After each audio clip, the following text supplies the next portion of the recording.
Mi madre está tan obsesionada con controlarme que compró la casa de al lado para vigilarme las 24 horas. Instaló cámaras en el jardín e invadió mi casa dejando una nota confesando el crimen. El camión de mudanza se estacionó en la entrada de la casa vecina en una soleada mañana de martes.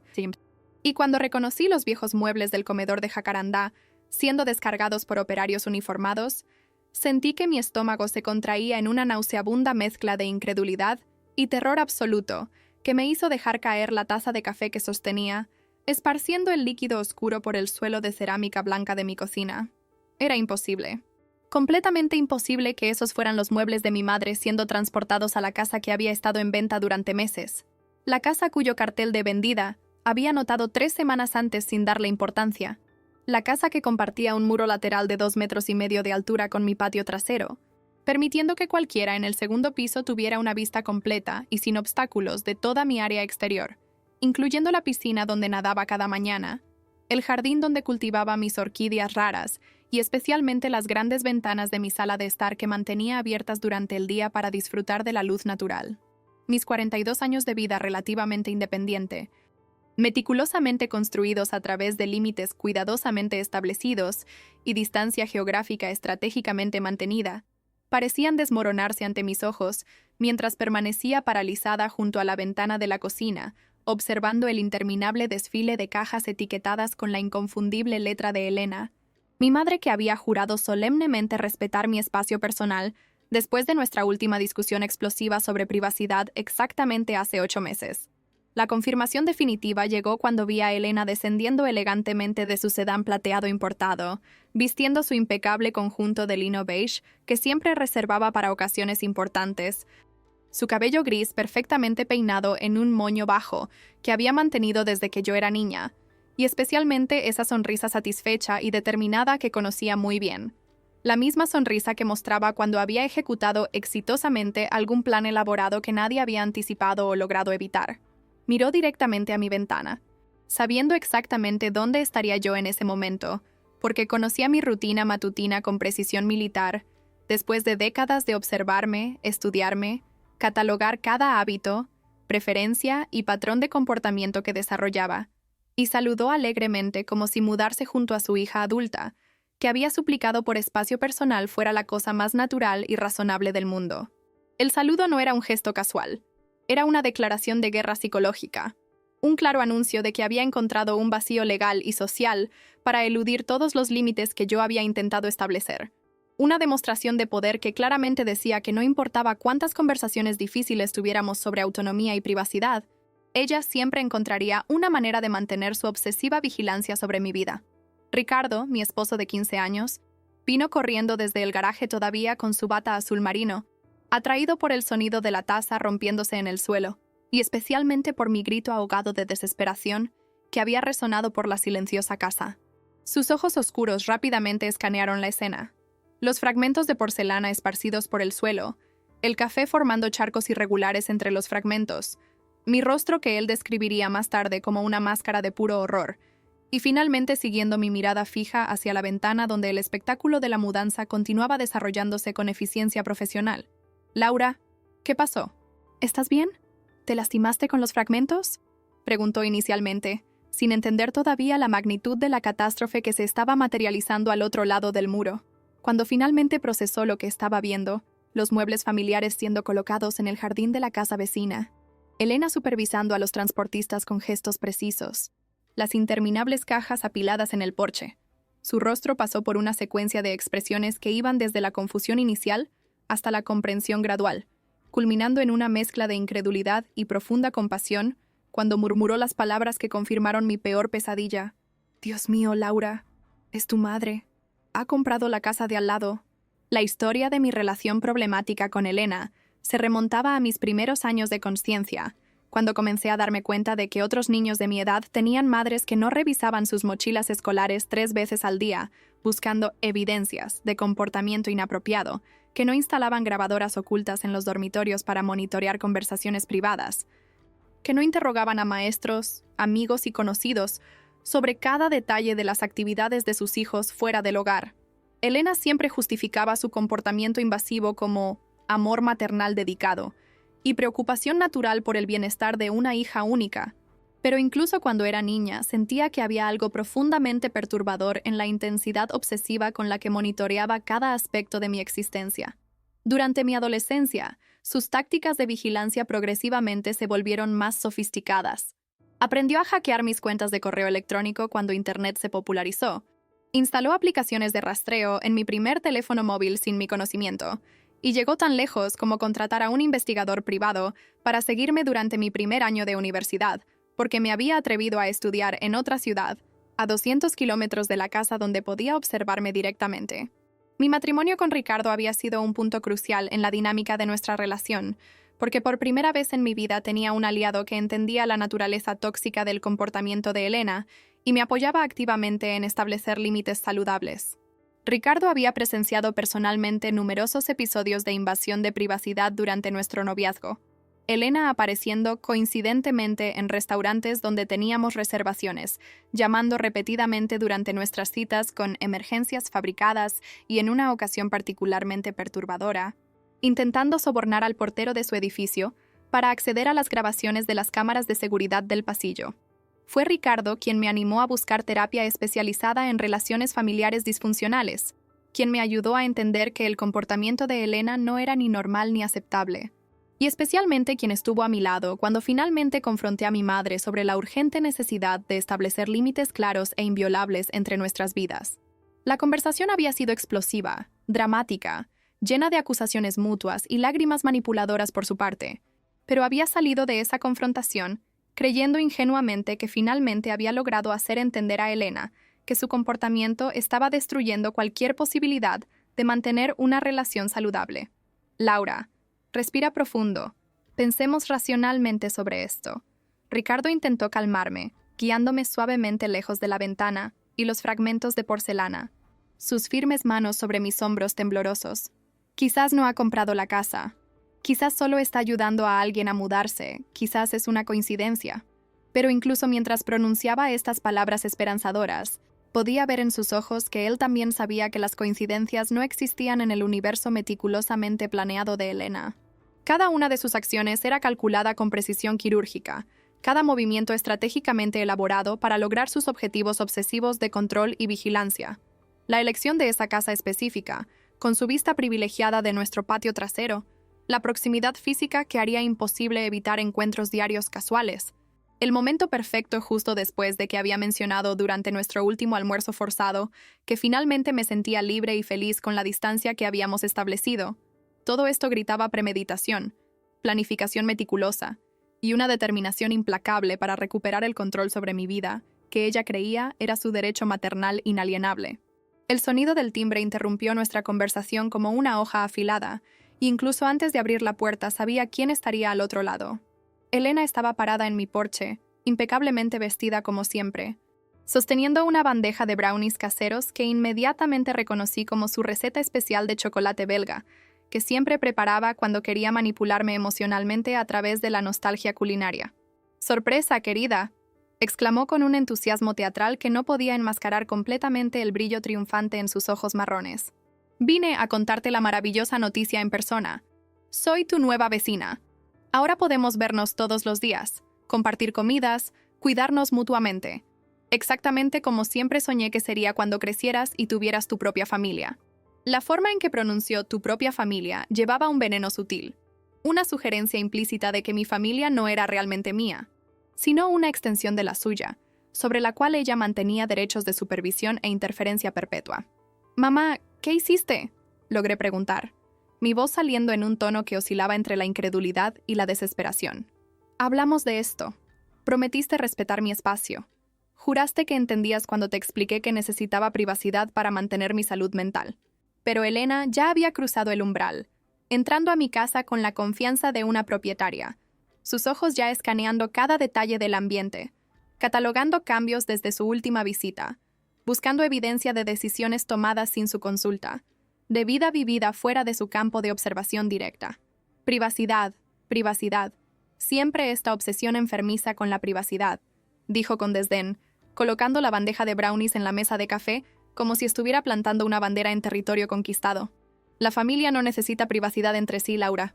Solo las personas con secretos oscuros y cosas que ocultar insisten en esta separación artificial. Soy tu madre. Tengo el derecho sagrado de saber todo sobre tu vida, de participar en cada momento importante, de protegerte de tus propias decisiones equivocadas. Ricardo se posicionó protectoramente a mi lado, su presencia sólida dándome fuerza para no ceder al tsunami emocional que Elena siempre lograba provocar con su retórica manipuladora. Elena, con todo respeto, esto es completamente inapropiado, dijo con la firmeza profesional que usaba en reuniones corporativas difíciles. Laura es una mujer adulta de 42 años. Tiene derecho a privacidad y autonomía. Mudarse a la casa de al lado sin siquiera consultarle es una grave violación de los límites que usted había acordado. El rostro de Elena se contorsionó en una expresión de dolor fabricado que había perfeccionado durante décadas. Una máscara de sufrimiento maternal que siempre precedía a sus manipulaciones emocionales más crueles. Ricardo, querido, sé que amas a mi hija y quieres protegerla, pero no entiendes la profundidad del vínculo entre madre e hija. Tú no llevaste a Laura en tu vientre durante 9 meses. No pasaste noches sin dormir cuando estaba enferma. No sacrificaste tus mejores años para asegurar que tuviera todo lo que necesitaba. Un esposo es temporal, reemplazable, pero una madre es para siempre. La crueldad casual con la que desestimó mis 15 años de matrimonio, reduciendo a Ricardo a un accesorio desechable en mi vida, me llenó de una rabia que ardía como ácido en mis venas. Era el poder de Elena para transformar cualquier confrontación sobre su comportamiento inapropiado en una competencia sobre quién me amaba más, quién tenía más derechos sobre mi vida, quién merecía mayor acceso a mi intimidad. «Mamá, necesitas salir de mi casa ahora», dije con una calma que me sorprendió, considerando el huracán emocional que devastaba mi interior. «Voy a consultar a un abogado sobre las opciones legales disponibles para lidiar con esta situación. Lo que hiciste, comprar la casa de al lado sin informarme, con la clara intención de vigilarme, puede constituir acoso, y estoy dispuesta a buscar medidas judiciales si es necesario». La amenaza de acción legal pareció sorprender genuinamente a Elena, su rostro perdiendo momentáneamente la máscara de confianza inquebrantable. ¿Amenazarías a tu propia madre con la policía? ¿Demandarías a la mujer que te dio la vida? Preguntó con voz temblorosa, que podría convencer a cualquier observador externo de que ella era la víctima en esta situación. Si es necesario para proteger mi salud mental y mi derecho básico a la privacidad, sí, respondí, manteniendo contacto visual directo, a pesar del nudo que se formaba en mi garganta. Has cruzado todos los límites razonables, mamá. Esto no es amor, es obsesión, es control enfermizo, es una violación fundamental de mi derecho a existir como persona independiente. Elena se levantó abruptamente, su rostro ahora rojo de indignación genuina o performativa. Con ella, siempre era imposible distinguir las emociones reales de las manipulaciones calculadas. Te arrepentirás de esto, Laura. Un día, cuando ya no esté aquí, desearás haber aprovechado la oportunidad de tener a tu madre cerca, de compartir estos preciosos años que nos quedan. Pero entonces será demasiado tarde, y llevarás esa culpa por el resto de tu vida.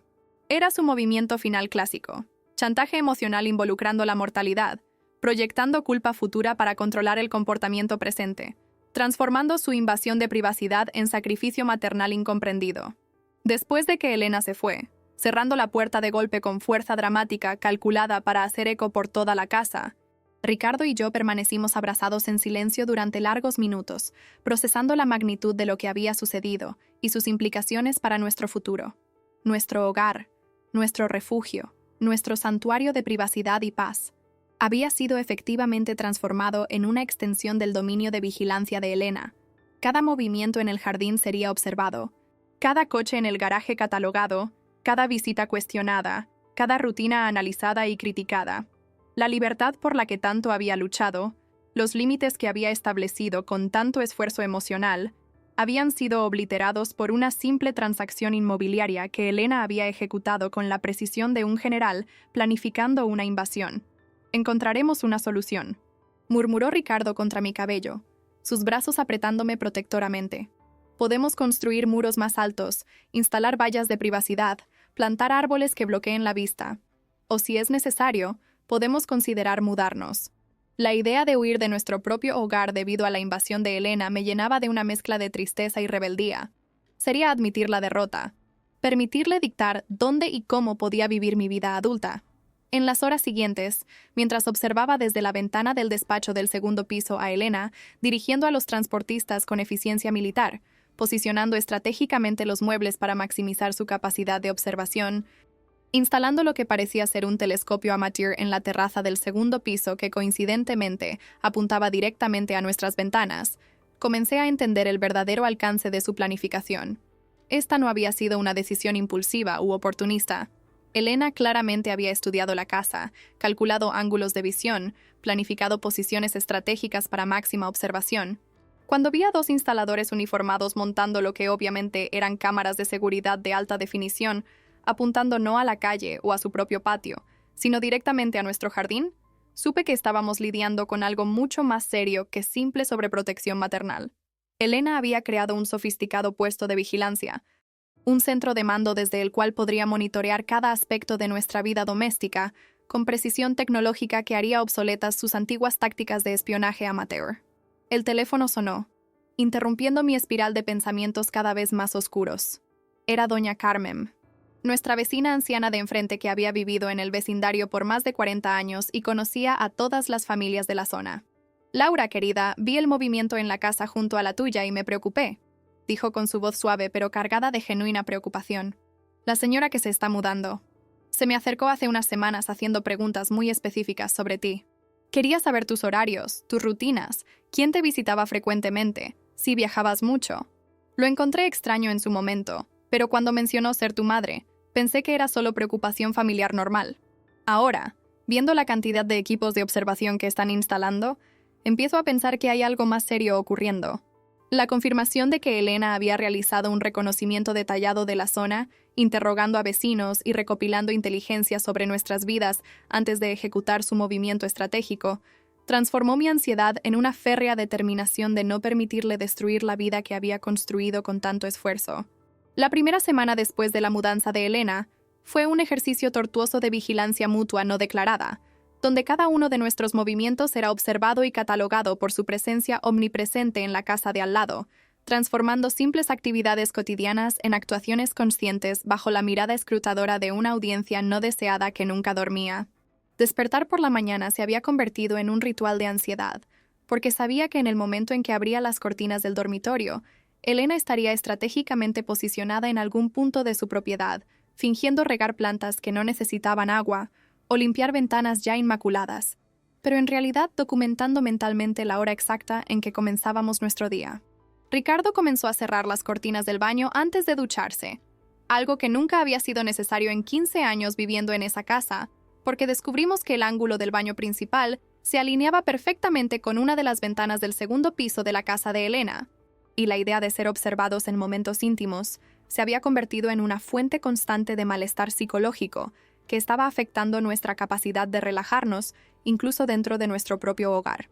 Las comidas en el jardín, que siempre habían sido uno de nuestros simples placeres durante los fines de semana soleados, se volvieron imposibles porque Elena invariablemente aparecía en su patio en el momento exacto en que llevábamos la comida a la mesa exterior, iniciando conversaciones ruidosas sobre temas calculados para interrumpir nuestra privacidad, comentarios sobre el olor de la comida, observaciones sobre nuestras elecciones alimenticias, y especialmente críticas veladas sobre horarios de comidas que no correspondían a sus rígidos estándares de cuando una familia respetable debería comer. La cena a las 8 de la noche es demasiado tarde, Laura. Perjudica la digestión y puede causar problemas de sueño, gritaba por encima del muro, como si mantuviéramos una conversación natural entre vecinos, en lugar de estar sometidos a una invasión sistemática de nuestra privacidad doméstica. Su voz llevaba esa cualidad penetrante que había perfeccionado durante décadas, proyectada para alcanzar cualquier rincón de nuestro jardín y asegurar que no hubiera posible escape de sus opiniones no solicitadas sobre cómo deberíamos vivir nuestras vidas. El impacto psicológico de la vigilancia constante comenzó a manifestarse en formas sutiles pero progresivamente perturbadoras en nuestra rutina diaria y salud mental.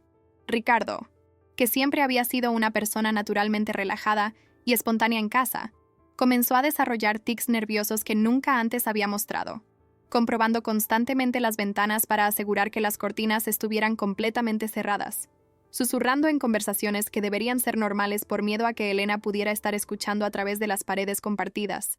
Y más notablemente, Había perdido completamente el interés en usar nuestra piscina porque la sensación de ser observado mientras nadaba había destruido cualquier placer que la actividad pudiera proporcionar. Yo misma comencé a experimentar síntomas de ansiedad que nunca antes había enfrentado, despertándome múltiples veces durante la noche con la sensación paranoica de que alguien me estaba observando, desarrollando el hábito compulsivo de comprobar si Elena estaba en alguna ventana antes de hacer cualquier movimiento en el jardín, y especialmente comenzando a cuestionar constantemente si mis acciones eran lo suficientemente normales como para no provocar comentarios o críticas de la autoproclamada vigilante maternal que se había instalado permanentemente en nuestra periferia. La última gota que transformó nuestra tensa tolerancia en confrontación abierta ocurrió un jueves aparentemente ordinario, cuando descubrí a Elena conversando animadamente con el repartidor de la compra online que había llegado con nuestras compras semanales del supermercado. Había interceptado al repartidor en la puerta antes de que pudiera tocar nuestro timbre, y estaba examinando en detalle el contenido de las bolsas transparentes mientras hacía comentarios sobre nuestras selecciones de productos. ¿Vino tinto un jueves? Parece que alguien está desarrollando hábitos preocupantes, dijo lo suficientemente alto para que yo la escuchara desde la cocina, su voz llevando esa falsa preocupación que apenas disimulaba el placer que sentía al juzgar y criticar cada aspecto de nuestra vida. Cuando salí furiosa para confrontarla, la encontré sosteniendo nuestras compras como si tuviera todo el derecho de inspeccionar lo que consumíamos en nuestra propia casa, sus ojos brillando con satisfacción por haber asegurado otra oportunidad de invasión, disfrazada de interés maternal. Mamá, estas son nuestras compras. No tienes absolutamente ningún derecho a examinarlas o comentar sobre ellas. Dije con una firmeza que sorprendió incluso al repartidor, quien claramente no estaba acostumbrado a presenciar confrontaciones familiares durante sus entregas rutinarias. Elena fingió sorpresa y dolor, una actuación que había perfeccionado durante décadas de manipulación emocional. Querida, solo estaba siendo una buena vecina, asegurándome de que las entregas llegaran con seguridad. En vecindarios como el nuestro, es importante que los vecinos se cuiden entre sí, respondió, ignorando deliberadamente el hecho de que había violado completamente nuestra privacidad al examinar nuestras compras personales. El repartidor, visiblemente incómodo con la situación, rápidamente me entregó las bolsas y se marchó, dejándome sola para lidiar con la más reciente invasión de Elena en nuestra vida privada. Esa noche, Ricardo y yo tuvimos una conversación seria y dolorosa sobre nuestras opciones para lidiar con la situación insostenible que Elena había creado. Sentados en la sala de estar con todas las cortinas cerradas y hablando en voz baja, como si estuviéramos planeando algo ilegal, en lugar de simplemente discutir nuestra vida privada, exploramos todas las posibilidades disponibles, desde medidas legales hasta la drástica posibilidad de vender nuestra casa y mudarnos a otro vecindario, tal vez incluso a otra ciudad. No podemos seguir viviendo así. Laura, dijo Ricardo, su voz cargada de frustración y agotamiento. Somos prisioneros en nuestra propia casa, modificando cada aspecto de nuestro comportamiento para evitar el escrutinio de tu madre. Esto no es vivir. Es una forma de encarcelamiento psicológico que está destruyendo nuestra paz mental y nuestro matrimonio. Sus palabras eran duras pero ciertas, y sabía que necesitábamos tomar medidas drásticas antes de que el daño a nuestra relación se volviera irreparable. Al día siguiente, decidí buscar asesoramiento legal con la doctora Beatriz Almeida, una abogada especializada en derecho familiar y casos de acoso que Elena me había recomendado después de escuchar sobre nuestra situación durante un almuerzo, donde me había desahogado sobre la pesadilla en que se había convertido nuestra vida. La oficina de la doctora Beatriz estaba en un moderno edificio comercial en el centro, un entorno profesional que ofrecía un reconfortante contraste con el caos emocional que Elena había introducido en nuestra vida doméstica. La doctora Beatriz era una mujer negra de 51 años, con cabello corto rizado impecablemente peinado y ojos marrón oscuro que transmitían simultáneamente compasión y determinación profesional. Me recibió en su espaciosa oficina decorada con diplomas y certificados que atestiguaban sus impresionantes cualificaciones, y escuchó atentamente mientras relataba meses de invasiones a mi privacidad, manipulación emocional y el calculado traslado de Elena a la casa vecina. Laura, lo que tu madre está haciendo puede clasificarse legalmente como acoso o hostigamiento, especialmente considerando la historia de comportamiento invasivo y la naturaleza premeditada de comprar la casa adyacente, explicó la doctora Beatriz, tomando notas detalladas en su tableta mientras hablaba. El hecho de que esté utilizando equipos de vigilancia como cámaras y un telescopio apuntando a tu propiedad constituye una invasión de la privacidad, y podemos solicitar una orden de alejamiento que le prohíba observar, grabar o interferir con tus actividades domésticas. La posibilidad de emprender acciones legales contra mi propia madre era simultáneamente liberadora y devastadora. Liberadora porque ofrecía una salida concreta a la situación insostenible, pero devastadora porque significaría escalar el conflicto a un nivel que haría prácticamente imposible cualquier reconciliación futura. También existe la posibilidad de solicitar una orden judicial que le exija instalar barreras visuales, como vallas altas o vegetación densa, que bloqueen la vista entre las propiedades, continuó la doctora Beatriz, mostrándome precedentes legales de casos similares en su computadora. Algunos jueces han sido receptivos a argumentos sobre el derecho a la privacidad doméstica, especialmente cuando hay evidencia clara de vigilancia obsesiva y comportamiento perturbador. Explicó que necesitaríamos documentar meticulosamente cada incidente de invasión de privacidad, fotografías de cámaras apuntando a nuestra casa, grabaciones de Elena haciendo comentarios no solicitados sobre nuestras actividades, testimonios de vecinos que habían presenciado su comportamiento invasivo, y principalmente un diario detallado del impacto psicológico que la vigilancia constante estaba teniendo en nuestras vidas.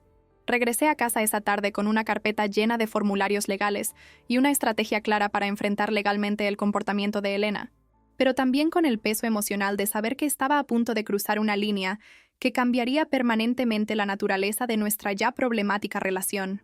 Ricardo me esperaba ansiosamente en la cocina, y cuando le informé sobre el consejo de la doctora Beatriz, vi una mezcla de alivio y preocupación cruzar su rostro. Estoy completamente de acuerdo con buscar medidas legales si es necesario, dijo, sosteniendo mis manos a través de la mesa. Pero también sé lo emocionalmente difícil que será para ti.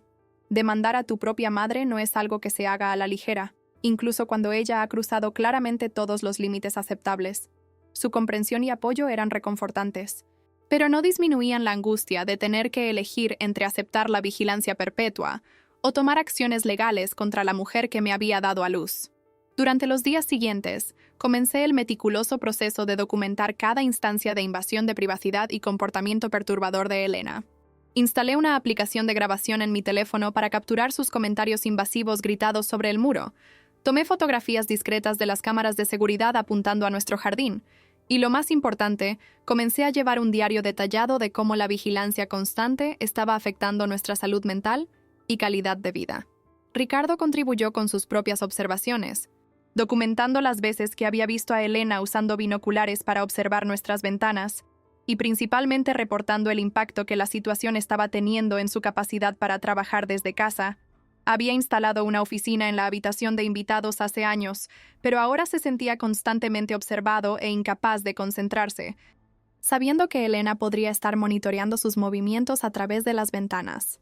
Una tarde particularmente inquietante, mientras trabajaba en mi jardín de orquídeas, una actividad que siempre había sido mi forma de meditación y escape del estrés diario. Escuché el inconfundible sonido de una cámara disparando repetidamente. Cuando levanté la mirada, vi a Elena parada descaradamente en su balcón del segundo piso, apuntando una cámara profesional con un teleobjetivo directamente hacia mí, fotografiando cada movimiento que hacía como si estuviera documentando la vida de una celebridad para una revista de chismes. «Estoy creando un álbum familiar», gritó cuando notó que la había descubierto, como si fotografiar secretamente a tu hija adulta en su propia propiedad fuera un comportamiento perfectamente normal y aceptable. La violación era tan flagrante, tan carente de cualquier conciencia de límites apropiados, que me hizo cuestionar si Elena había perdido completamente el contacto con la realidad o estaba deliberadamente escalando su comportamiento para forzarme a algún tipo de confrontación. «Mamá, necesitas parar esto inmediatamente», grité de vuelta, mi voz temblando con ira acumulada y frustración. «Lo que estás haciendo es ilegal e inquietante. Me estás acosando». Pero Elena simplemente sonrió de esa manera condescendiente que siempre usaba cuando intentaba establecer límites, como si yo fuera una niña teniendo un berrinche en lugar de una mujer adulta, defendiendo su derecho básico a la privacidad. «No seas dramática, Laura. Las madres toman fotos de sus hijos todo el tiempo. Es lo que hacemos. Es como mostramos amor», respondió, continuando fotografiando a pesar de mis protestas. La perversión de la lógica maternal normal, transformando un acto que podría ser afectuoso en un contexto apropiado en una herramienta de invasión y control, era típica de cómo Elena distorsionaba conceptos familiares saludables para justificar su comportamiento patológico. Esa noche, mostré la evidencia acumulada a Ricardo, incluyendo un video que había logrado grabar de Elena fotografiándome en el jardín. Su rostro se contorsionó en una expresión de asco e incredulidad mientras veía la grabación, claramente luchando por procesar el nivel de invasión que estábamos enfrentando. Esto es enfermizo, Laura. Completamente enfermizo. Tu madre necesita ayuda psicológica seria, pero más importante, necesitamos protección legal contra este comportamiento, dijo, su voz llevando una determinación que raramente había visto en él. Mañana por la mañana iremos juntos a la oficina de la doctora Beatriz y comenzaremos el proceso legal. Suficiente. Esto ha cruzado todos los límites imaginables. Su firmeza me dio el coraje que necesitaba para tomar la decisión final de buscar una orden de restricción contra Elena.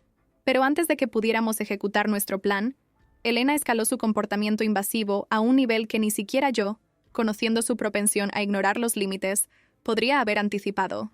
El sábado siguiente, Ricardo y yo habíamos salido de compras y a almorzar, un intento de recuperar algo de normalidad en nuestras vidas y escapar temporalmente de la prisión psicológica en que se había convertido nuestra casa.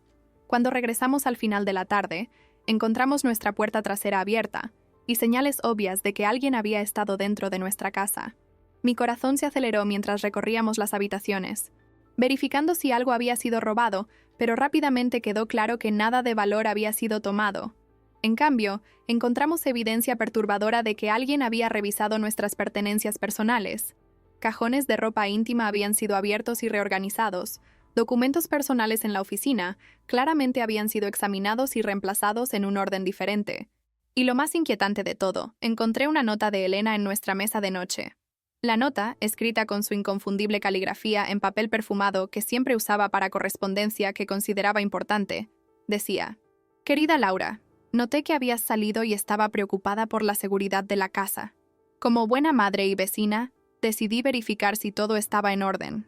Aproveché para organizar algunas cosas que parecían fuera de lugar. También noté que casi no tienes leche y huevos. Me tomé la libertad de hacerte una lista de compras. Besos, mamá». La naturalidad con la que admitía haber invadido nuestra casa, registrado nuestras pertenencias y violado completamente nuestra privacidad más íntima, era a la vez impactante y típica de su completa falta de conciencia sobre el comportamiento apropiado. Ricardo se puso lívido cuando leyó la nota, su rostro enrojeciéndose de ira mientras arrugaba el papel en sus manos. «Esto es allanamiento de morada, es un delito.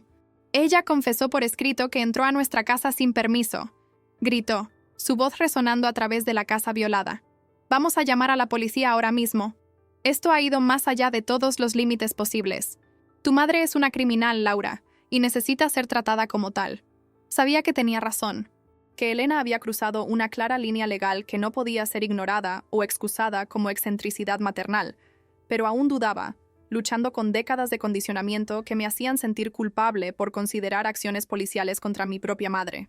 «Espera», dije, mi mente acelerando para procesar las implicaciones de lo sucedido. «Ella tiene una llave. ¿De qué otra manera podría haber entrado?» La realización me golpeó como un puñetazo al estómago. Elena debió haber hecho una copia de nuestra llave en algún momento, probablemente durante una de sus visitas anteriores cuando aún manteníamos la pretensión de una relación normal. La violación de confianza era incluso más profunda que la invasión física de nuestro hogar. Lo había planeado, preparado el terreno para poder entrar a nuestra casa cuando quisiera, transformando nuestro hogar en una extensión de su dominio de vigilancia. Inmediatamente llamé a un cerrajero de emergencia e hice cambiar todas las cerraduras de la casa esa misma tarde, una medida que debería haberse tomado en el momento en que Elena se mudó a la casa de al lado. Mientras el cerrajero trabajaba, instalando cerraduras de alta seguridad que serían mucho más difíciles de duplicar, Ricardo llamó a la doctora Beatriz en su número de emergencia, reportando la invasión del hogar y pidiendo orientación sobre cómo proceder.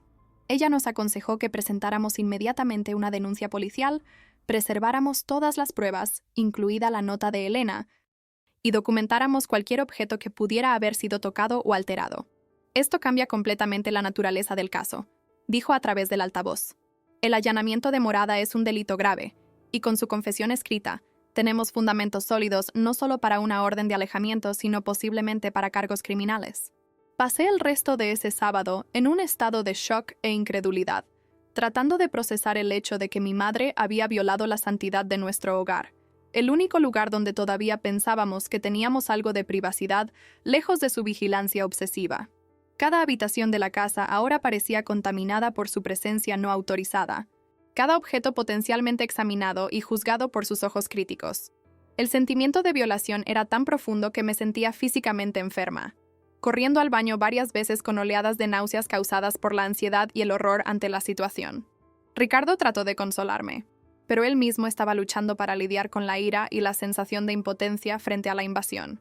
El domingo por la mañana, despertamos con el sonido de Elena tarareando alegremente en su jardín, aparentemente sin ninguna conciencia o preocupación sobre la gravedad de lo que había hecho el día anterior.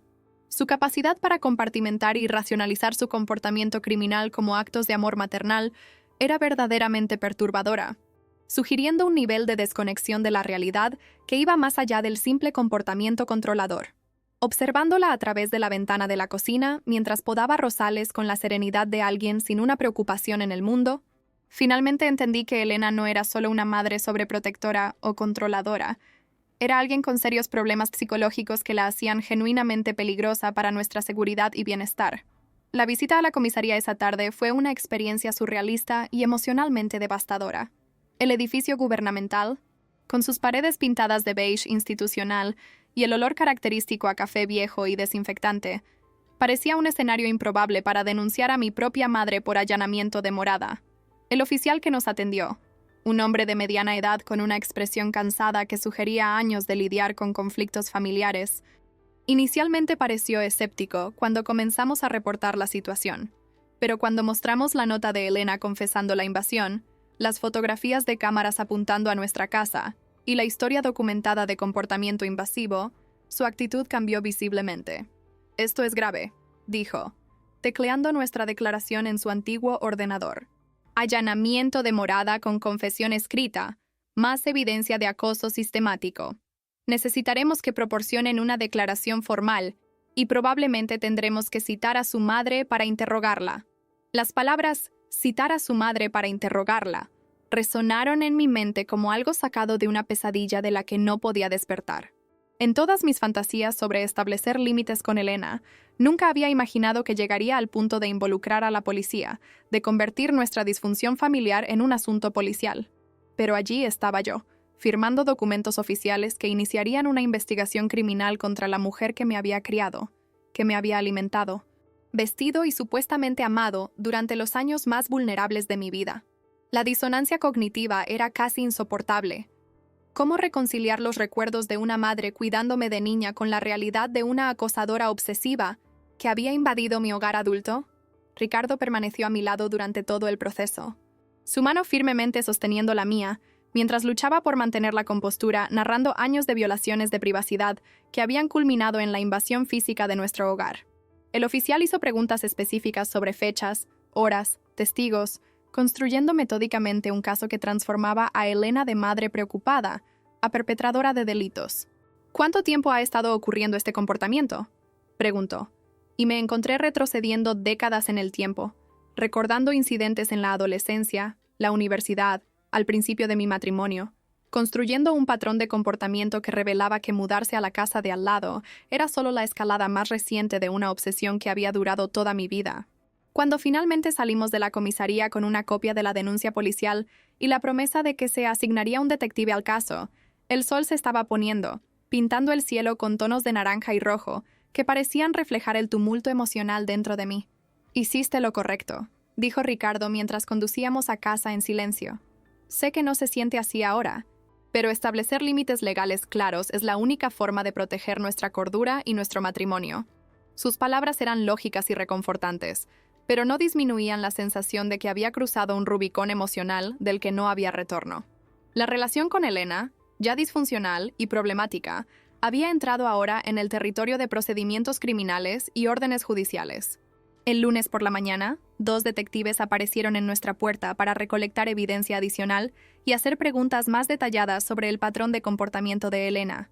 El detective Silva, un hombre de 40 años con ojos observadores que sugerían experiencia en casos domésticos complicados, y la detective Rodríguez, una mujer joven pero claramente competente que tomaba notas meticulosas, pasaron 2 horas documentando cada aspecto de la vigilancia e invasión que habíamos sufrido. Fotografiaron las cámaras de Elena, apuntando a nuestra propiedad, midieron distancias y ángulos de visión, y principalmente, Recolectaron declaraciones de vecinos que habían presenciado el comportamiento cada vez más errático de Elena desde su mudanza. Doña Carmen, nuestra vecina anciana, fue particularmente útil, proporcionando a los detectives un relato detallado de cómo Elena la había interrogado sobre nuestros hábitos antes de comprar la casa. Quería saberlo todo, dijo doña Carmen a los detectives, su voz frágil pero clara. ¿A qué hora se despertaban? ¿Cuándo salían al trabajo? ¿Quién los visitaba? ¿Con qué frecuencia viajaban? Me pareció extraño en ese momento, pero cuando mencionó ser la madre de Laura, pensé que era solo una preocupación maternal normal. Ahora veo que era algo mucho más siniestro. Su testimonio corroboró nuestra afirmación de que la mudanza de Elena había sido premeditada y calculada específicamente para facilitar la vigilancia y el control. El inevitable enfrentamiento con Elena ocurrió esa tarde, cuando fue formalmente notificada sobre la denuncia policial y la investigación criminal. Yo estaba en la cocina, tratando de distraerme preparando la cena, cuando escuché su voz estridente afuera, discutiendo con los oficiales que habían llegado para entregar la notificación. «¡Esto es absurdo! ¡Un malentendido! ¡Mi hija nunca me haría esto! ¡Deben estar equivocados!», gritaba, su voz llena de indignación e incredulidad. Pero cuando los oficiales mostraron los documentos con mi firma, su tono cambió drásticamente. El silencio que siguió fue más aterrador que sus gritos, porque conocía lo suficientemente bien a Elena para saber que el silencio de su parte significaba que estaba procesando y planeando su respuesta. No tardó mucho en llegar esa respuesta. Menos de una hora después de que los oficiales se fueran, Elena estaba en nuestra puerta, tocando el timbre insistentemente y gritando a través de la madera. «¡Laura! ¡Laura, sé que estás ahí! Necesitamos hablar sobre este terrible malentendido. ¡Abre la puerta inmediatamente! ¡Soy tu madre!». Su voz alternaba entre comando autoritario y súplica dramática, una montaña rusa emocional calculada para manipularme y hacer que abriera la puerta. Ricardo me sujetó físicamente cuando me moví para responder, recordándome que cualquier contacto ahora podría complicar el caso legal. «No, Laura. Esto es exactamente lo que la doctora Beatriz nos advirtió que no hiciéramos. Cualquier interacción ahora puede ser usada contra nosotros o darle la oportunidad de manipular la situación», dijo firmemente, guiándome lejos de la puerta mientras Elena continuaba su asalto verbal desde afuera. «Laura, estás destruyendo nuestra familia. Me estás tratando como una criminal común cuando todo lo que hice fue preocuparme por tu bienestar», continuó gritando Elena desde afuera, su voz volviéndose progresivamente más histérica al darse cuenta de que no abriríamos la puerta. 42 años te crié, te protegí, te amé más que a mi propia vida, ¿y esta es mi recompensa? ¿Ser denunciada a la policía como si fuera una extraña peligrosa? El drama performativo era típico de sus intentos de manipulación, pero esta vez había un elemento de genuina desesperación en su voz, sugiriendo que finalmente estaba entendiendo que había cruzado una línea de la cual no habría un fácil retorno. Después de 20 minutos de gritos, súplicas y amenazas veladas sobre las consecuencias de traicionar a la propia madre, Elena finalmente se rindió, pero no antes de gritar una última declaración que me heló la sangre. «Te arrepentirás de esto, Laura. Una hija que traiciona a su madre está maldita. Te haré entender que el lugar de una madre está al lado de su hija, sin importar lo que diga la justicia de los hombres». Las siguientes semanas fueron una pesadilla de escalada progresiva del comportamiento de Elena, quien parecía determinada a demostrar que ninguna orden judicial podría impedir su obsesión por controlar mi vida. A pesar de haber sido formalmente notificada de no acercarse o intentar contacto directo con nosotros mientras la investigación criminal estaba en curso, encontró formas creativas y perturbadoras para mantener su presencia opresiva en nuestras vidas. Comenzó con pequeñas provocaciones calculadas, música fuerte tarde en la noche proveniente de su casa, específicamente las canciones de cuna que me cantaba cuando era niña, reproducidas a un volumen suficiente para penetrar a través de las paredes e impedirme dormir. Cuando nos quejamos con la policía, ella afirmó estar simplemente nostálgica y procesando la pérdida de su hija, transformándose en una víctima a los ojos de los oficiales que no comprendían completamente la naturaleza psicológica de su acoso. Durante el día, Elena comenzó a recibir una interminable serie de visitantes en su casa, parientes lejanos que no había visto en años, sus viejas amigas del club de lectura, incluso mi maestra de jardín de infantes, ahora una señora de 70 años que apenas podía caminar. Todos llegaban con la misma misión: intentar convencerme de perdonar a Elena y resolver este malentendido dentro de la familia. Tocaban nuestro timbre en momentos aleatorios, siempre con historias preparadas, sobre cómo Elena estaba marchitándose de tristeza y cómo yo estaba destruyendo a una pobre madre anciana que solo quería estar cerca de su hija. Era una campaña coordinada de presión social, utilizando a cada persona que Elena podía manipular como arma en su guerra psicológica contra nuestra decisión de establecer límites legales. El más perturbador de estos encuentros ocurrió cuando el padre Antonio, el sacerdote de la parroquia a la que Elena asistía religiosamente los domingos, apareció en nuestra puerta en una lluviosa tarde de miércoles. Era un hombre de 55 años, con cabello blanco como la nieve y ojos azules que normalmente transmitían serenidad y compasión, pero ahora parecían cargar el peso de una misión incómoda. «Laura, hija mía, vengo como intermediario de paz», comenzó, con voz suave pero insistente. «Tu madre está en un profundo sufrimiento espiritual. Pasa horas arrodillada en la iglesia, llorando y rezando para que encuentres en tu corazón el perdón cristiano que nuestra fe enseña». Sus palabras fueron cuidadosamente elegidas para despertar culpa religiosa, explotando valores que Elena sabía habían sido importantes para mí durante la infancia, cuando aún creía que familia y fe eran conceptos inseparables. «Padre Antonio, usted solo conoce la versión que mi madre le contó», respondí, tratando de mantener la calma a pesar de la ira hirviendo dentro de mí al ver otro intento de manipulación usando figuras de autoridad moral. Ella invadió nuestro hogar. Instaló cámaras apuntando a nuestra propiedad.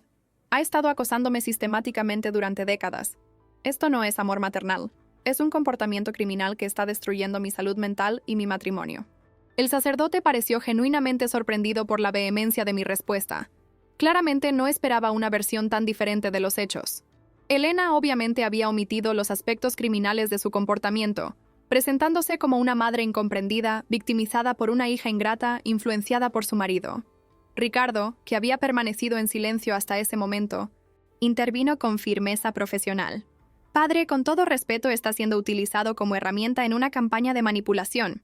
Elena está violando una orden judicial al intentar contacto indirecto a través de usted. Si realmente quiere ayudar, aconséjele que busque ayuda psicológica profesional y respete los límites legales establecidos». El sacerdote se veía visiblemente incómodo, dándose cuenta de que había sido puesto en una posición comprometedora.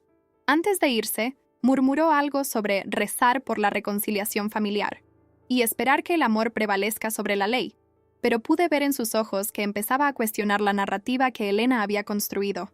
La situación tomó un giro aún más siniestro cuando descubrimos que Elena había contratado a Marcelo Ferreira, un corredor de bienes raíces conocido por sus tácticas agresivas, para empezar a acercarse a nuestros otros vecinos con ofertas para comprar sus casas. Doña Carmen nos alertó durante una conversación preocupada sobre la cerca del jardín.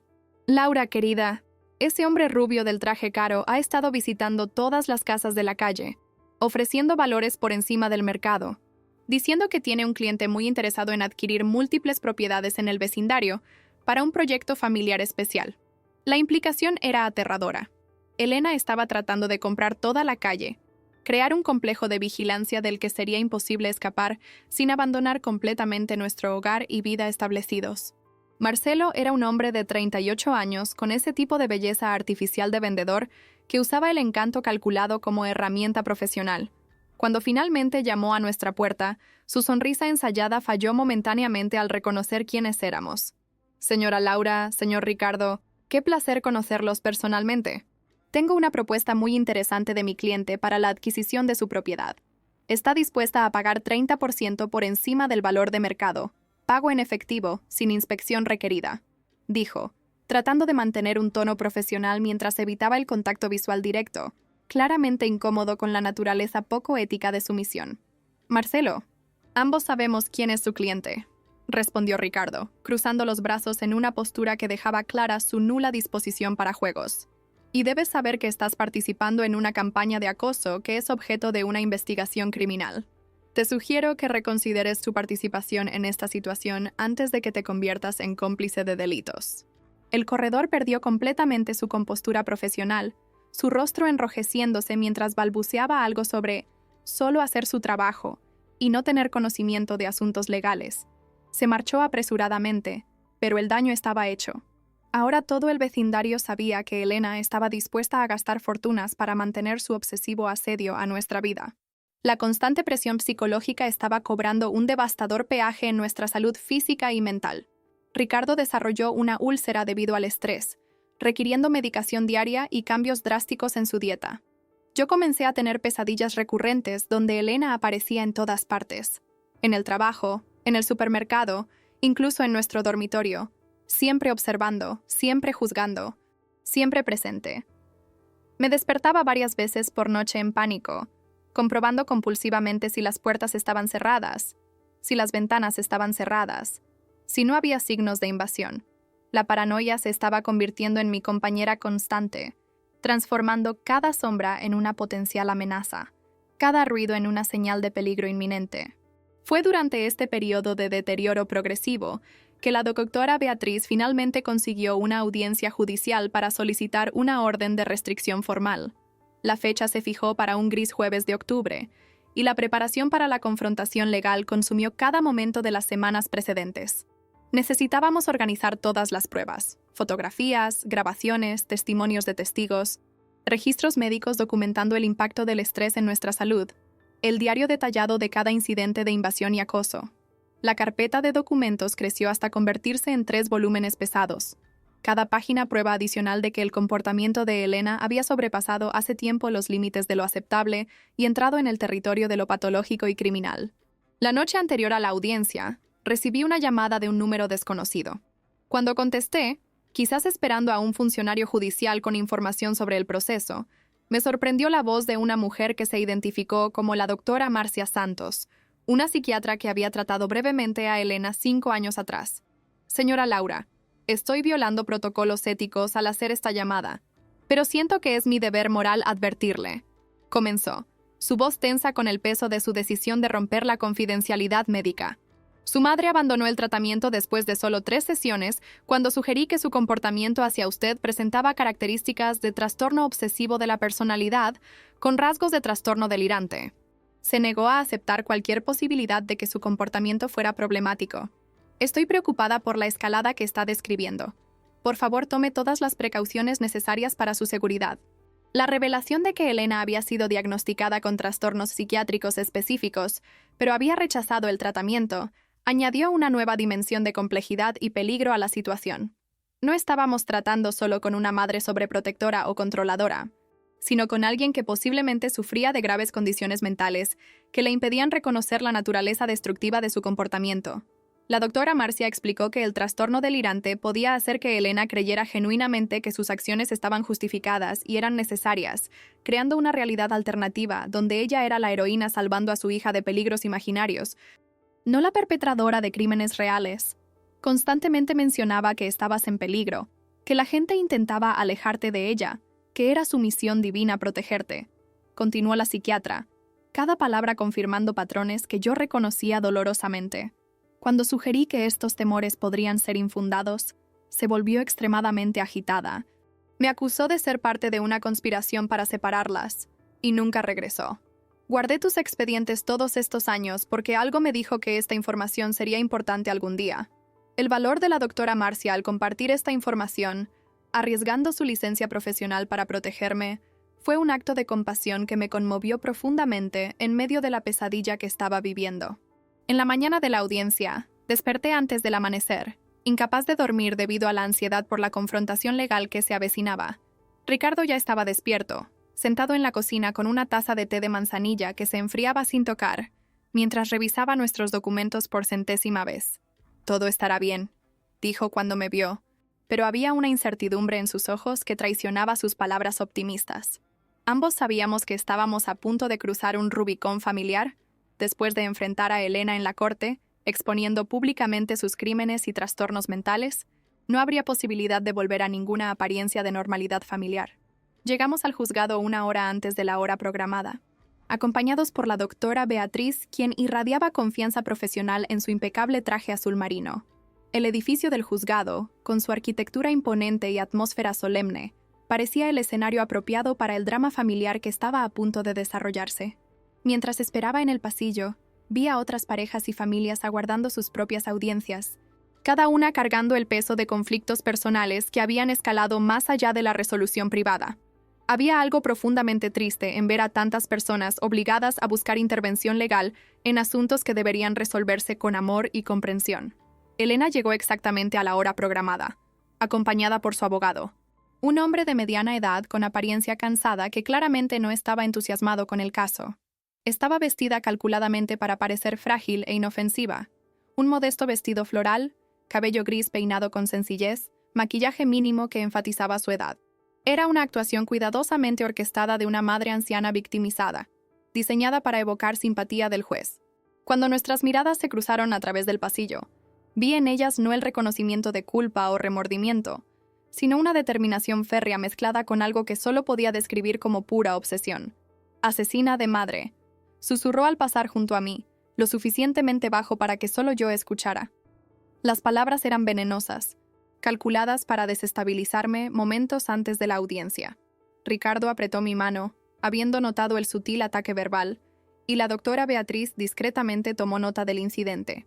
Cada interacción, incluso las más breves, estaba siendo documentada como evidencia adicional del patrón de comportamiento abusivo de Elena.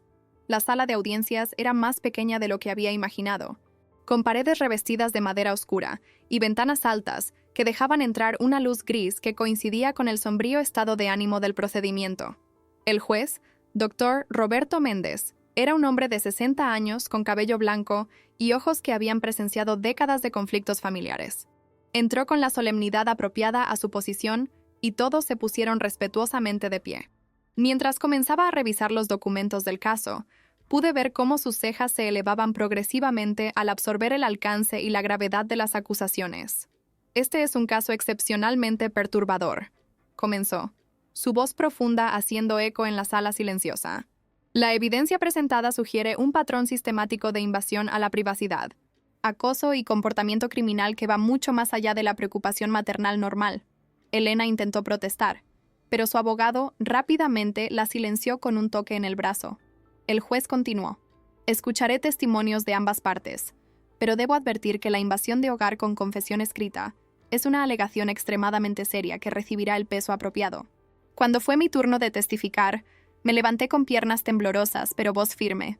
Reporté décadas de vigilancia obsesiva, las progresivas invasiones a la privacidad, culminando en la violación de nuestro hogar. Describí el impacto devastador en mi salud mental, mi matrimonio, mi capacidad para vivir una vida normal. «Su señoría, amo a mi madre», dije, mi voz quebrándose por primera vez. «Pero el amor no puede ser usado como excusa para comportamiento criminal. Ella necesita ayuda psiquiátrica, no proximidad física conmigo, y yo necesito protección legal para poder vivir mi vida sin miedo constante». El testimonio de Elena fue una clase magistral en manipulación emocional y negación patológica. Lloró copiosamente, alegando que todo era un terrible malentendido, causado por la influencia negativa de Ricardo sobre mí.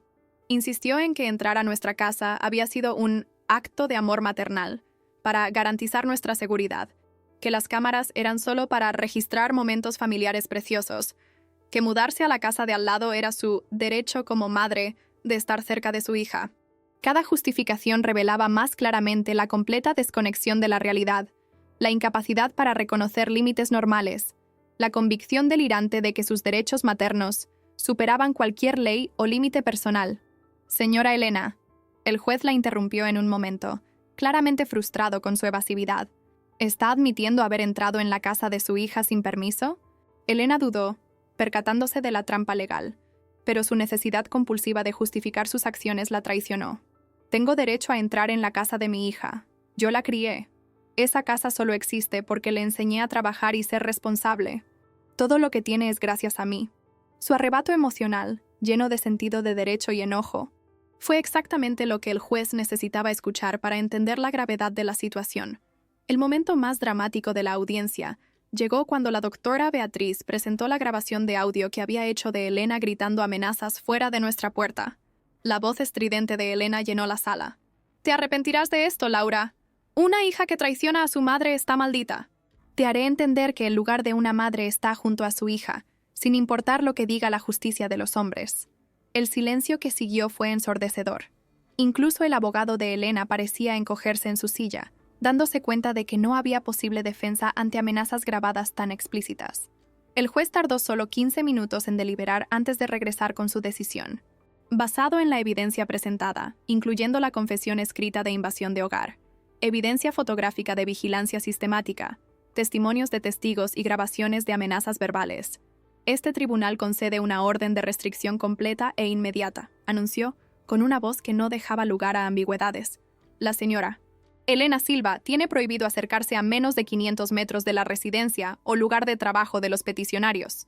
Tiene prohibido hacer cualquier forma de contacto directo o indirecto, y debe retirar inmediatamente todo equipo de vigilancia dirigido a la propiedad vecina. La reacción de Elena fue explosiva y reveladora. Se levantó abruptamente, derribando la silla, su rostro contorsionado en pura rabia. «No pueden hacer esto. Ella es mi hija. Tengo derechos. Derechos de madre. Todos pagarán por esto. Todos ustedes».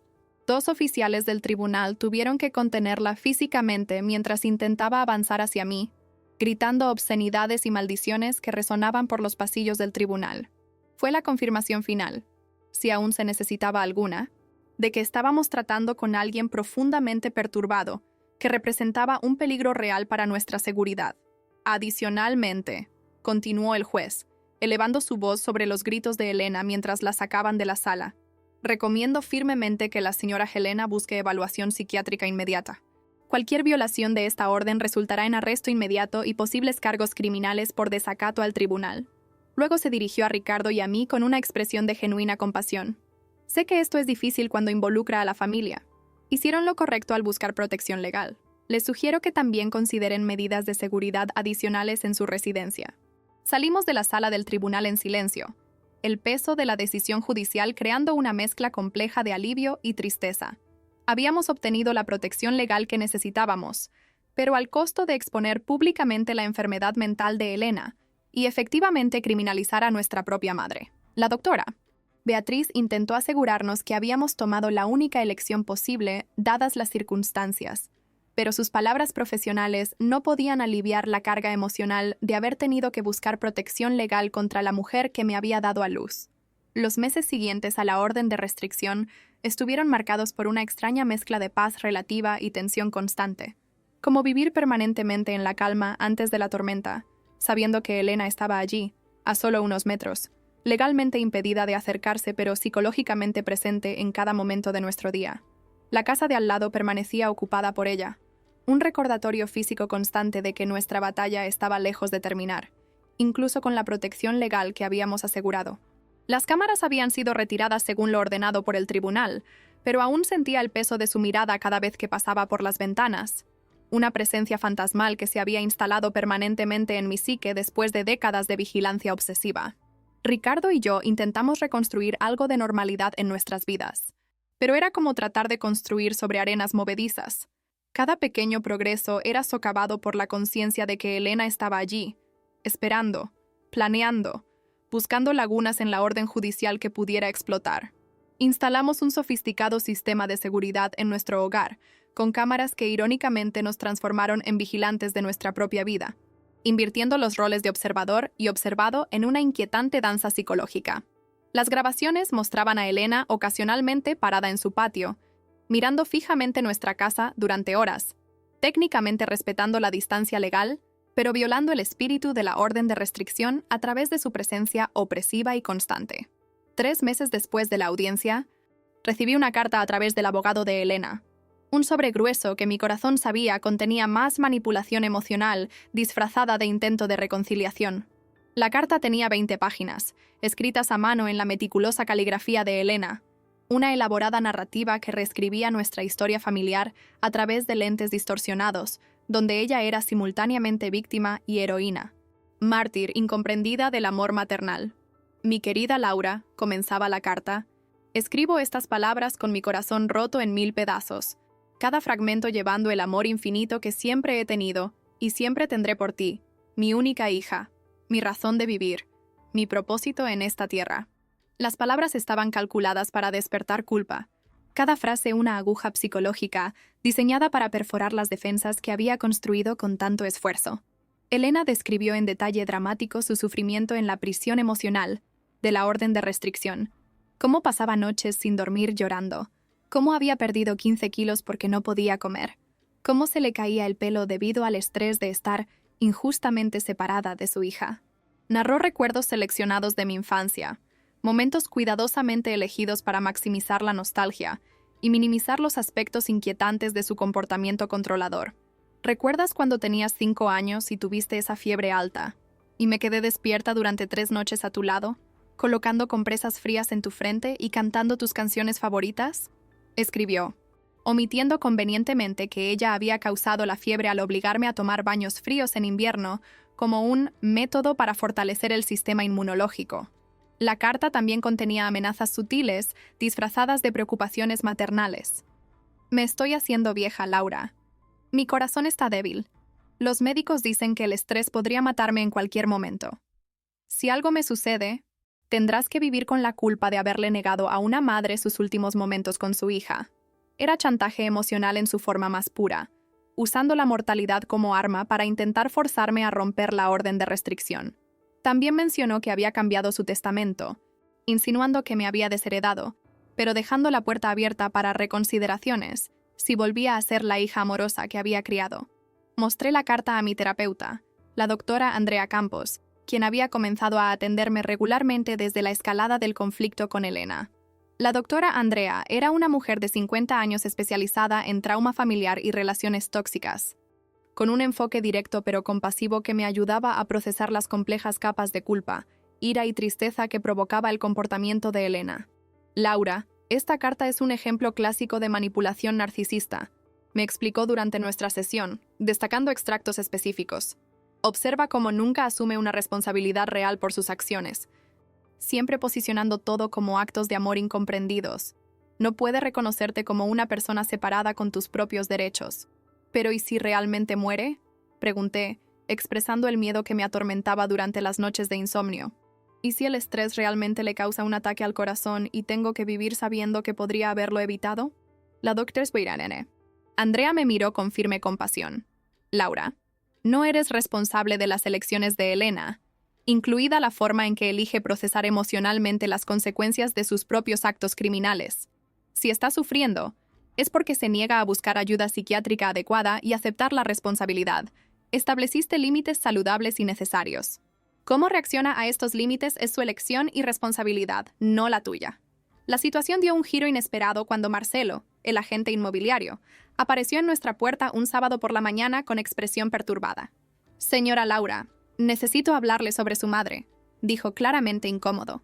Ha estado llamándome obsesivamente, varias veces al día, queriendo que continúe tratando de comprar casas en el vecindario. Cuando me negué, ella comenzó a amenazarme. Dijo que le contaría a mi esposa sobre aventuras inventadas, que arruinaría mi reputación profesional. También estoy considerando solicitar una orden de restricción. La revelación de que Elena estaba expandiendo su comportamiento obsesivo para incluir el acoso a terceros demostraba que su condición se estaba deteriorando sin un tratamiento adecuado. 2 semanas después, doña Carmen se nos acercó visiblemente conmocionada. Elena había comenzado a interrogarla diariamente sobre nuestros movimientos, ofreciéndole dinero a cambio de información, tratando de transformarla en una espía. Me ofreció 5,000 reales para instalar una cámara oculta apuntando a su patio trasero, reveló doña Carmen, con sus ancianas manos temblando. Cuando me negué, insinuó que podría descubrir secretos sobre mi difunto marido que mancharían su memoria. Laura, tu madre necesita ayuda médica urgente. Este no es un comportamiento normal, incluso considerando la situación entre ustedes. Fue entonces cuando tomamos la difícil decisión de buscar un internamiento psiquiátrico involuntario para Elena. La doctora Beatriz nos guió a través del proceso legal, explicando que con testimonios de múltiples testigos sobre comportamiento errático y amenazador, más el historial médico que la doctora Marcia había compartido, tendríamos bases legales para solicitar una evaluación psiquiátrica obligatoria. Es una medida extrema, advirtió la doctora Beatriz, pero puede ser la única manera de asegurar que reciba el tratamiento que claramente necesita y que ustedes tengan seguridad real.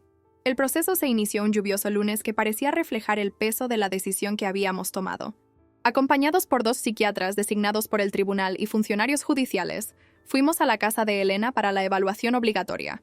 Permanecí en el automóvil, incapaz de enfrentar personalmente el momento, mientras Ricardo acompañaba a los profesionales. A través de la ventana empañada por la lluvia, vi a Elena en la puerta, inicialmente confundida, luego furiosa cuando entendió lo que estaba sucediendo. Incluso a distancia, podía oír sus gritos. «Mi hija está tratando de encerrarme en un manicomio. Esto es una conspiración. No estoy loca. Solo soy una madre que ama demasiado». La evaluación duró 3 horas, durante las cuales Elena aparentemente osciló entre cooperación calculada y arrebatos de ira. Los psiquiatras más tarde nos informaron que presentaba claros signos de trastorno obsesivo, compulsivo de la personalidad severo, con características delirantes, confirmando el diagnóstico preliminar de la doctora Marcia de hace años. La señora Elena genuinamente cree que sus acciones están justificadas y son necesarias para protegerla, me explicó uno de los psiquiatras. Ha creado una narrativa elaborada donde usted está en peligro constante y solo ella puede salvarla. Es un delirio fijo que requiere tratamiento intensivo. Elena fue internada durante 30 días de tratamiento involuntario en una clínica psiquiátrica especializada, un lugar que parecía más un hotel de lujo que un hospital, con jardines bien mantenidos y habitaciones cómodas que intentaban minimizar el trauma de la hospitalización forzada. La despedida, si se le podía llamar así, ocurrió en el vestíbulo de entrada de la clínica. Elena me vio a través de las puertas de cristal y por un momento nuestros ojos se encontraron. Lo que vi en ellos me atormentó. No había reconocimiento de que necesitaba ayuda. Solo traición absoluta. Como si yo hubiera cometido el crimen supremo al obligarla a enfrentar su propia enfermedad mental. Durante las primeras 2 semanas de hospitalización, Elena se negó a cooperar con el tratamiento, manteniendo la narrativa de que era víctima de una conspiración familiar. Pero gradualmente, con la medicación adecuada y terapia intensiva, pequeñas grietas comenzaron a aparecer en su armadura delirante. La psiquiatra a cargo, doctora Fernanda Rodríguez, nos mantuvo informados sobre el progreso. Está comenzando a cuestionar algunas de sus convicciones más rígidas, informó la doctora Fernanda durante una llamada. Ayer admitió por primera vez que tal vez algunas de sus acciones pueden haber sido excesivas. Es un pequeño progreso, pero significativo. En la 3ª semana, recibí una llamada inesperada de la clínica. Elena había solicitado verme, no a través de abogados o manipulación, sino como parte de su proceso terapéutico supervisado. La doctora Fernanda explicó que sería una reunión controlada, con ella presente, y que yo tenía completa libertad para rechazarla. Después de días de deliberación y varias sesiones adicionales con la doctora Andrea, decidí aceptar. No por Elena, sino por mí misma, por la posibilidad de algún tipo de cierre, por imperfecto que fuera. La reunión tuvo lugar en una habitación luminosa y ventilada de la clínica, con la doctora Fernanda sentada discretamente en la esquina, observando. Elena estaba irreconocible, no físicamente, aunque la medicación y el entorno controlado habían mejorado visiblemente su apariencia, sino en su comportamiento. Por primera vez en mi vida parecía vulnerable. No la vulnerabilidad teatral que usaba como manipulación, sino genuina fragilidad humana. «Laura», comenzó, su voz desprovista de su habitual tono autoritario. La doctora me ha estado ayudando a entender que quizás he malinterpretado algunas situaciones. Era lo más cercano a una disculpa que Elena había articulado jamás, y aún así, las palabras salieron truncadas, luchando contra décadas de patrones mentales rígidos. «Mamá», respondí, usando el término por primera vez en meses. «Invadiste mi casa, me acosaste, convertiste mi vida en una pesadilla de vigilancia constante».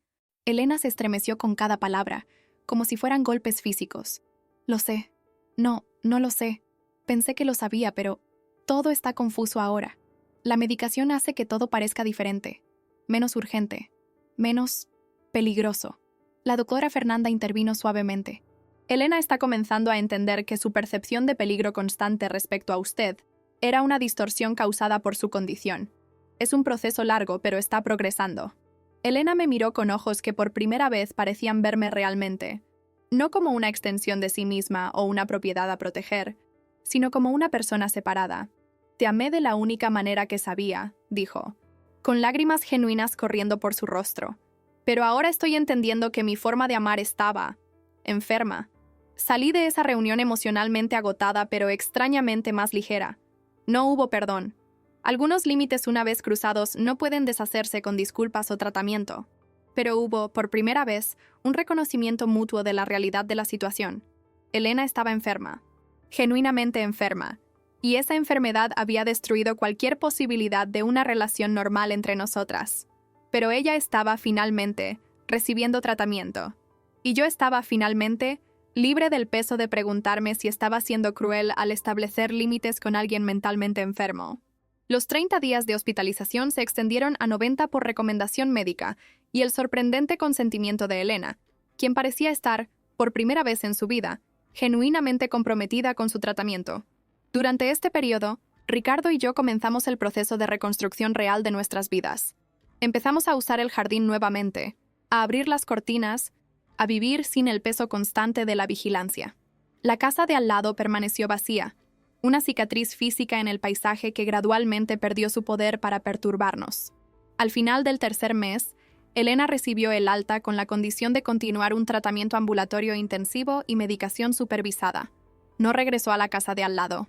En cambio, se mudó a un apartamento asistido al otro lado de la ciudad, un lugar donde podía tener independencia pero también apoyo profesional cuando lo necesitara. La casa de al lado se puso a la venta y, simbólicamente, el día que apareció el letrero de vendido, Ricardo y yo abrimos una botella de champán que habíamos guardado para nuestra jubilación. 6 meses después, recibí una carta de Elena, no 20 páginas de manipulación, sino una simple tarjeta con un mensaje corto. Laura, respeto tus límites. Estoy en tratamiento. Te deseo felicidad. Elena. Sin drama, sin culpa, sin manipulación.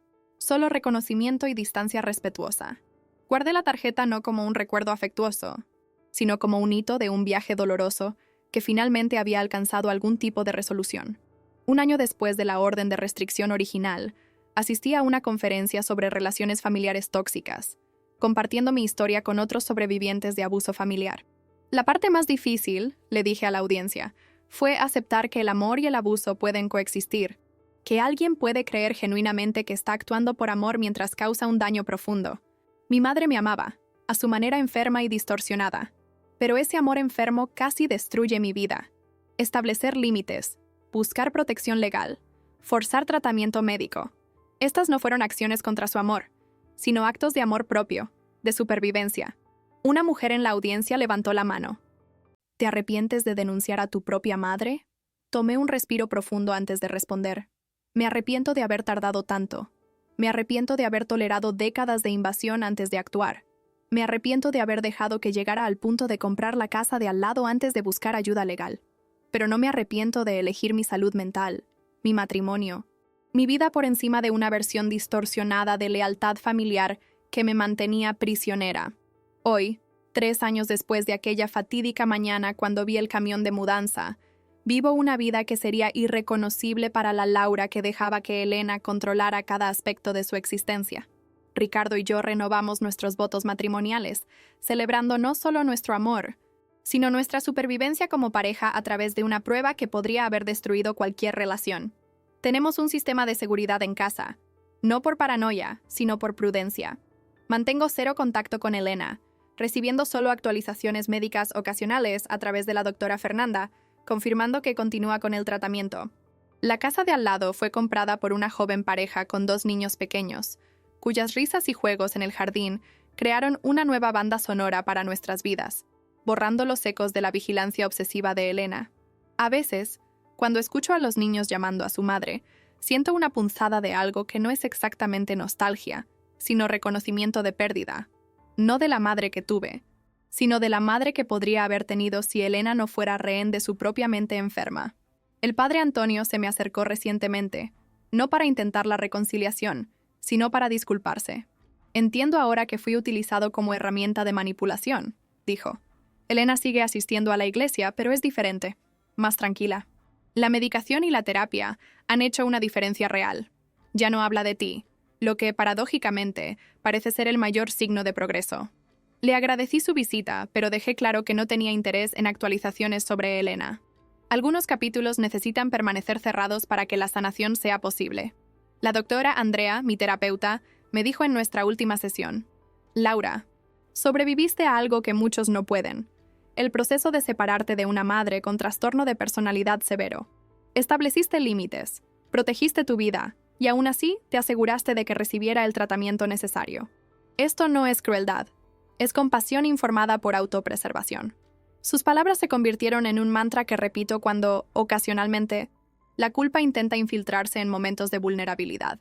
La lección más profunda que he aprendido es que la familia no es una obligación incondicional de tolerar el abuso, incluso cuando ese abuso viene disfrazado de amor excesivo. Que establecer límites con padres tóxicos no es traición, sino necesidad vital. Que a veces el mayor acto de amor que podemos ofrecer a alguien mentalmente enfermo es obligarlos a enfrentar su enfermedad, incluso si eso significa ser vistos como villanos en su narrativa distorsionada. Recientemente, soñé con Elena por primera vez en meses. En el sueño, ella estaba parada en el jardín de la casa de al lado, pero en lugar de cámaras y telescopios, sostenía un espejo, mirando su propio reflejo con una expresión de descubrimiento. Desperté sin el pánico habitual que acompañaba las pesadillas sobre ella. La doctora Andrea interpretó el sueño como mi psique procesando el cambio. Elena finalmente se volvió hacia sí misma en lugar de estar obsesionada conmigo. Ricardo y yo estamos considerando mudarnos a otra ciudad, no huyendo, sino eligiendo un comienzo completamente nuevo, sin las sombras del pasado flotando sobre cada rincón. Vendimos la casa a un excelente precio a la misma pareja que compró la casa de Elena, quienes planean derribar el muro entre las propiedades y crear un gran jardín para sus hijos. La irónica poética de unir físicamente espacios que fueron campos de batalla psicológicos no se me escapa, pero me trae una extraña satisfacción. Donde había división obsesiva, habrá unión saludable. Donde había vigilancia, habrá juego. Donde había enfermedad, habrá vida. Si Elena está leyendo esto algún día, y conociendo su naturaleza obsesiva, incluso medicada, probablemente lo encontrará. Quiero que sepa, sobreviví a ti. No con odio, no con sed de venganza, sino con la comprensión de que tu amor enfermo casi me destruyó y mi amor propio me salvó. Fuiste la madre que pudiste ser con las limitaciones de tu mente atormentada, y yo fui la hija que necesitaba convertirme para sobrevivir a ese amor distorsionado. No hay villanos en esta historia, solo personas rotas tratando de navegar relaciones imposibles con las herramientas limitadas que poseían. La vida continúa. Ricardo y yo plantamos un jardín de orquídeas donde antes solo había césped. Cada flor una pequeña victoria sobre el miedo de ser observada mientras hacía algo que amaba. Nadamos en la piscina sin revisar las ventanas. Cenamos en el jardín bajo las estrellas. Nuestras conversaciones ya no susurradas, sino plenas y libres. La casa que fue una prisión volvió a ser un hogar. Y en algún lugar de la ciudad, espero, Elena está aprendiendo a existir sin vigilarme, descubriendo quién es más allá de la obsesión maternal que consumió décadas de nuestras vidas. Esta es mi historia. Una historia sobre límites, sobre supervivencia, sobre el derecho fundamental a existir libre de vigilancia, incluso cuando el vigilante es quien debería protegernos. Una historia sobre cómo el amor puede convertirse en una prisión y cómo a veces la única manera de honrar lo que una relación fue alguna vez es aceptar lo que nunca podrá ser. Una historia, fundamentalmente, sobre elegir vivir incluso cuando vivir significa decepcionar profundamente a alguien que amas, porque la alternativa es dejar de existir como una persona separada y completa. Mi madre compró la casa de al lado para vigilarme las 24 horas. Yo compré mi libertad al precio de nuestra relación, y aún conociendo el costo, pagaría de nuevo. Porque algunas prisiones, incluso construidas con amor, siguen siendo prisiones.